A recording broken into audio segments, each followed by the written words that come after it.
सूरह बकरा में अल्लाह ने आदम अलैहिस्सलाम का जिक्र किया है।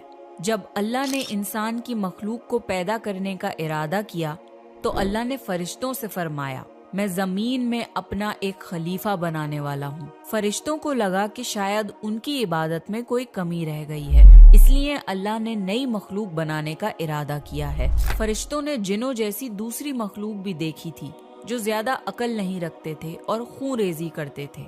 फरिश्तों ने अल्लाह से कहा, ए अल्लाह, हम तेरी तस्बीह, हम्द और पाकी बयान करते हैं। क्या तू ऐसी मखलूक पैदा करेगा जो जमीन में फसाद करेगी और खून खराबा करेगी? इसके जवाब में अल्लाह ने फरमाया, जो मैं जानता हूँ वो तुम नहीं जानते। फरिश्तों ने आपस में कहा कि अल्लाह ताला जो भी मखलूक पैदा करेगा वो हमसे ज्यादा इल्म नहीं रख सकती। फिर अल्लाह ने आदम अलैहिस्सलाम को इल्म से नवाजा और उन्हें कुछ चीजों के नाम सिखा दिए।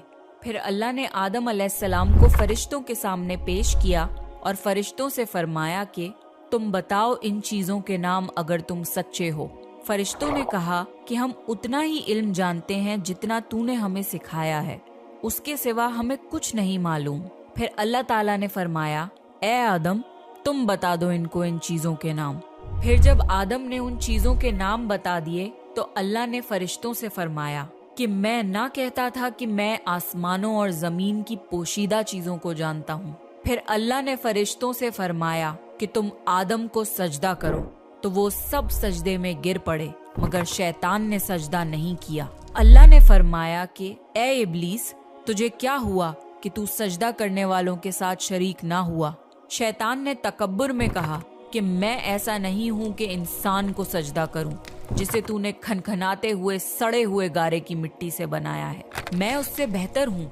तूने मुझे आग से पैदा किया और उसे मिट्टी से पैदा किया है। अल्लाह ने शैतान से फरमाया, यहाँ से निकल जा, तू मरदूद है और तुझ पर कयामत के दिन तक लानत बरसेगी। शैतान ने कहा, मुझे कयामत तक मोहलत दे। अल्लाह ने फरमाया कि तुझको मोहलत है। शैतान ने अल्लाह से कहा कि तूने मुझे गुमराह किया है। मैं कसम खाता हूँ कि मैं इंसान की सीधी राह पर बैठूंगा, फिर मैं उन पर हमला करूंगा, उनके आगे से भी, पीछे से भी, दाएं से भी और बाएं से भी, और उनमें से अक्सर को तू शुक्रगुजार नहीं पाएगा। अल्लाह ने फरमाया, तू यहाँ से निकल जा जलीलो ख्वार। जो उनमें से तेरा कहना मानेगा तो मैं जरूर तुम सब से जहन्नुम को भर दूंगा। बेशक मेरे खास बंदों पर तेरा जरा काबू नहीं चलेगा। जन्नत की सारी नेमतों के बावजूद आदम अलैहिस्सलाम जन्नत में अकेला महसूस करते थे। फिर अल्लाह ने हव्वा अलैहिस्सलाम को बनाया ताकि आदम अलैहिस्सलाम उनसे सुकून पा सकें। अल्लाह ने फरमाया, ए आदम, तुम और तुम्हारी बीवी जन्नत में रहो, फिर जिस जगह से चाहो तुम दोनों खाओ, लेकिन उस दरख्त के पास मत जाना वरना तुम जालिमों में से हो जाओगे।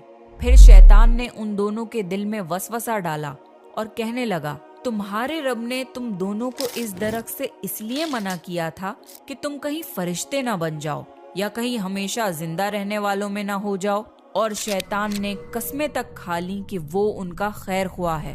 बस मरदूद ने धोखा देकर उनको दरख्त की तरफ खींच ही लिया।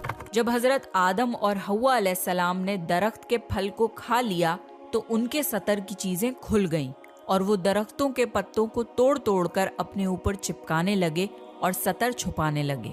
फिर अल्लाह ने उनको पुकारा और फरमाया, क्या मैं तुम दोनों को इस दरख्त से मना न कर चुका था और ये न कह चुका था कि शैतान तुम्हारा खुला दुश्मन है? हजरत आदम और हव्वा अलैहिस्सलाम ने कहा कि ए हमारे रब, हमने अपने ऊपर जुल्म किया और अगर आप हमें ना बख्शेंगे और हम पे रहम ना फरमाएंगे तो फिर हम तो जरूर तबाह हो जाएंगे। अल्लाह ने फरमाया कि तुम सब जन्नत से नीचे उतर जाओ, अब से तुम एक दूसरे के दुश्मन हो और तुम्हारे लिए जमीन पर रहने की जगह है और एक मुद्दत तक नफा हासिल करना। अब तुमको वहीं जिंदगी गुजारनी है और वहीं मरना है और वहीं फिर से पैदा होना है। दुनिया में आने के बाद आदम अलैहिस्सलाम ने अल्लाह से 40 साल तक माफी मांगी। फिर अल्लाह ने आदम अलैहिस्सलाम पे रहम खा के उन्हें माफ कर दिया और फरमाया कि तुम और तुम्हारी औलाद दुनिया में रहो और ये बात याद रखो कि जब मेरी तरफ से कोई नबी हिदायत लेकर तुम्हारे पास आए تو تم اس کا کہنا ماننا، اور جو لوگ میرے نبیوں کی بات کو نہیں مانیں گے اور ہماری آیتوں کو جھٹلائیں گے وہ دوزخ میں جائیں گے اور ہمیشہ اسی میں رہیں گے۔ پھر حضرت آدم اور حوا علیہ السلام دنیا میں رہنے لگے، انہی سے انسانوں کی نسل شروع ہوئی۔ آدم علیہ السلام تقریباً 900 سال زندہ رہ کر وفات پا گئے۔ قرآن کے اس واقعے سے ہمیں یہ ہدایت ملتی ہے کہ جب شیطان نے غلطی کی تو اس نے معافی مانگنے کی بجائے تکبر کیا اور اللہ کو ہی اپنی گمراہی کا الزام دیا۔ پر جب آدم علیہ السلام سے غلطی ہوئی تو انہوں نے اپنی غلطی مانی اور فوراً توبہ کری، اور تب تک معافی مانگتے رہے جب تک اللہ کو راضی نہ کر لیا۔ آدم علیہ السلام کی سنت یہ ہے کہ جب انسان سے غلطی ہو جائے تو وہ اللہ سے اپنے گناہوں کی معافی مانگے اور اپنے رب کو منا لے۔ بے شک اللہ بہت معاف کرنے والا، بڑا مہربان ہے۔